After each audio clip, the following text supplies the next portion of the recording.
క్లబ్బులు పబ్బులు అంటేనే మాకు కొంచెం ఇబ్బంది. మేము వాటికి దూరం మొదటి నుంచి, ఇప్పుడు కాదు చదువుకునేటప్పటి నుంచి కూడా క్లబ్బులకు పబ్బులకు దూరము.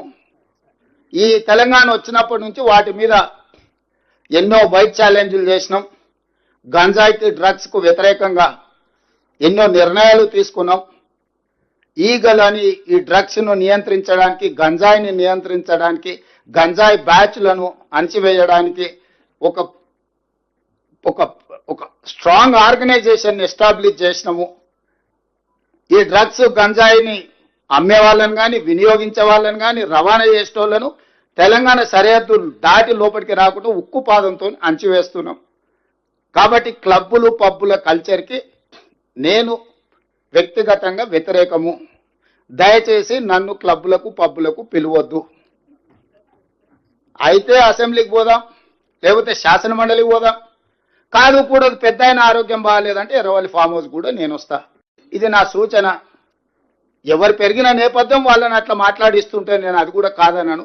నేను ఊర్లో వ్యవసాయ కుటుంబంలో పెరిగి పొద్దున్నే అన్నం తిని బయలుదేరే అలవాటు. ఈరోజు కూడా పొద్దుగాల 8కి బయలుదేరిన అన్నం తిని బయలుదేరుతాను. నేను మళ్ళీ రాత్రి ఇంటికి వచ్చే వరకు అన్నా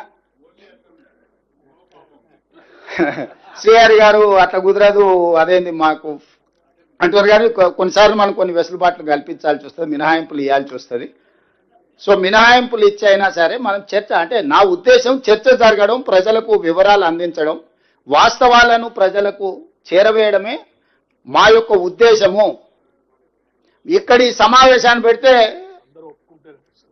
ఒక మాజీ మంత్రి గారు ఫోన్ చేసి మా శ్రీధర్ బాబు గారికి అట్లెట్లా మీరు అక్కడ పెట్టుకుంటారు, మీరు పెట్టుకోవడానికి లేదు కదా అంటాడంట. ఇది ప్రజాభవన్. ఇక్కడ ప్రజలు వచ్చి రెగ్యులర్గా రిప్రజెంటేషన్స్ ఇస్తారు. ప్రజా సమస్యలకు పరిష్కారం కోసమే ఇది కట్టింది. ఇది గడి కాదు, కొద్ది మందికి పరిమితమైన వేదిక కాదు. ప్రజలు ఎవరైనా బాజాప్తా రావచ్చు, చెప్పుకోవచ్చు, ధర్మగంట కొట్టవచ్చు. ఇక్కడ ధర్మగంట కొడితే ప్రభుత్వం పలుకుతుంది, వాటిని పరిష్కరిస్తుందని. ధర్మగంట కొట్టడానికి రాజులు ఉన్నప్పుడు, రాజ్యాలు ఉన్నప్పుడు కూడా ధర్మగంట ఉండేది. పౌరులు వచ్చి ఆ గంట కొడితే ఏంది నీ సమస్య అని వినడానికి వేదిక ఉండేది. రాజరికంలో కూడా ధర్మగంట ఉండేది. అలాంటిది మీరు ధర్నా చౌక్ బంద్ చేస్తారు, ధర్మగంట బంద్ చేస్తారు, వీటిలల్లో గద్దరన్న లాంటి వాళ్ళకు ప్రవేశము నిషేధిస్తారు. వీటన్నిటిని బార్లా తెరిచి ప్రజలందరూ మేము ఆహ్వానించి ప్రభుత్వం అధికారికంగా ఇంతమంది ప్రజాప్రతినిధులను, అధికారులను పిలిచే సమావేశాన్ని ఏర్పాటు చేసుకుంటే హరీష్ రావు గారికి అభ్యంతరం. Subscribe us and press the bell icon for more interesting updates.